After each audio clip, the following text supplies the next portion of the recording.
မိဘကမိဘဝတ္တရားတေချာအလေးထားကြိုးစားမှုမရှိခဲ့ပါဘူးဗျာ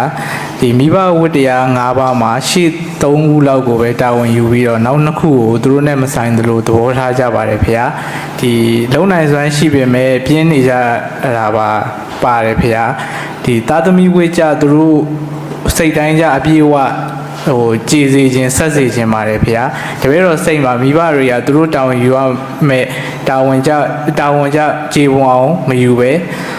အခွင့်အရေးကြအပြေးဝရခြင်းနေတယ်လို့ဒီအတ္တဆန်တဲ့သဘောဆန်တဲ့လူတွေတို့မြင်မိပါတယ်ဗျာဒီလိုစိတ်ဖြစ်တာအကုသို့ကြီးမကြီးနဲ့ထိုးသောအပြင်းထူခြင်းသောမိဘများကိုအကုသို့မဖြစ်အောင်မြည်သောသဘောထားဆက်ဆံသင့်ပါတယ်လေဗျာမိဘနဲ့သားသမီးရန်တိုက်ပြီ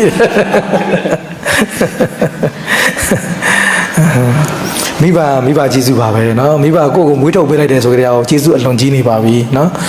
တခြားတာဝန်တွေကြည်တာမကြည်နဲ့လေเนาะဒါကိုတာဝန်တော့ကိုကြည်အောင်ကြည်ရမှာပေါ့เนาะမိဘမှာတခါတလေမိဘတွေမှာလည်းအားနည်းချက်ရှိပါတယ်ဘာလို့မိဘတွေကတခါတလေအသိဉာဏ်ချိုးရင်းတာတွေရှိတယ်ပေါ့เนาะအနည်းငယ်ချိုးရင်းဆိုတာကလုတ်ပေးရမယ်တာဝန်တွေကိုနားမလဲတာမကျွမ်းကျင်တဲ့အခါမှာတာဝန်တွေချိုးရင်းတာတွေရှိတယ်ဒီပေါ်မှာအပြစ်မမြင်ဘဲနဲ့ကိုယ်မှာမိဘကျေးဇူးတရားတွေရှိပြီးသားဖြစ်တယ်မိဘမှားနေလို့ရှိရင်သားသမီးကမိဘကိုထောက်ပြခွင့်ရှိပါတယ်အတိဇာတာသားသမီးဆိုတာရှိတယ်မိဘတက်သားသမီးကပို့တော်နေတာနော်ဒီဘာသာရေးမှာဖြစ်ဖြစ်စီးပွားရေးလုပ်ငန်းမှာဖြစ်ဖြစ်မိဘတက်ကိုသားသမီးကပို့တော်နေတာရှိတယ်အဲ့တော့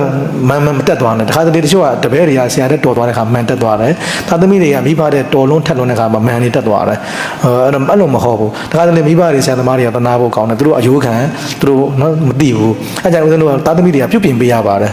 နော်မိဘတွေကဥမာတရားအာမထုတ်ခြင်းလို့ဆိုတရားအထုတ်ခြင်းလာအောင်သားသမီးတွေကလုပ်ပေးရတယ်ဖန်တီးပေးရတယ်အခွင့်အရေးတွေလုပ်ပေးရတယ်ဥပုံမဆောက်တည်ဘူးဆိုရင်ဥပုံဆောက်တည်ဖြစ်အောင်တရားမနိုင်တရားနာဖြစ်အောင်လုပ်ပေးရတယ်ဒါမိဘတဲ့တော်တဲ့သားသမီးအတိအကျသားသမီးခေါ်တယ်နော်အဲ့တော့သားသမီးတွေကမိဘရဲ့အားနည်းချက်ကိုအပြစ်မမြင်ဘဲနဲ့ပြုပြင်ပေးခွင့်ရှိတယ်လူကြီးကကလေးကိုပြုပြင်ရတာမဟုတ်ကလေးကလည်းလူကြီးကိုပြုပြင်ခွင့်ရှိတယ်ဦးဇင်းတို့ကြောင်းတိုင်းမှာဆိုဒီစနစ်ကိုကျင့်သုံးတာပဲလေစကြဘုံကြီးကိုစာတင်သားတွေကထောက်ပြခွင့်ရှိတယ်ထောက်ပြလို့ရတယ်စရင်တင်လို့ရတယ်ဘိုင်းနေနဲ့တင်လို့ရတယ်ဦးဇင်းတို့ကြောင်းမှာဆိုလို့ချင်းဒီညနေပဲ6နာရီခွဲဆိုဘုရားရှိခိုးတယ်အဲ့မှာဇပွဲကုံလေးတစ်ခုထားရတယ်အဲ့ဒီမှာဘသူမဆိုအဲ့မှာစာလေးရေးပြီးလက်မှတ်ထိုးပြီးတော့လာတင်ထားလို့ရတယ်ကြောင်းလေးကိုကြံတူးတဲ့စာမို့တိုင်စာဖြစ်ပေါ့နော်လာတင်ပေးလို့ရတယ်ဦးဇင်းကဖတ်ပြီးတော့တင့်တော်တဲ့ဩဝါဒပေးပြီးဆုံးဖြတ်ချက်ချပေးရတယ်ရှိရတယ်ပေါ့နော်ဆိုတော့အဲ့ဒါမျိုးပေါ့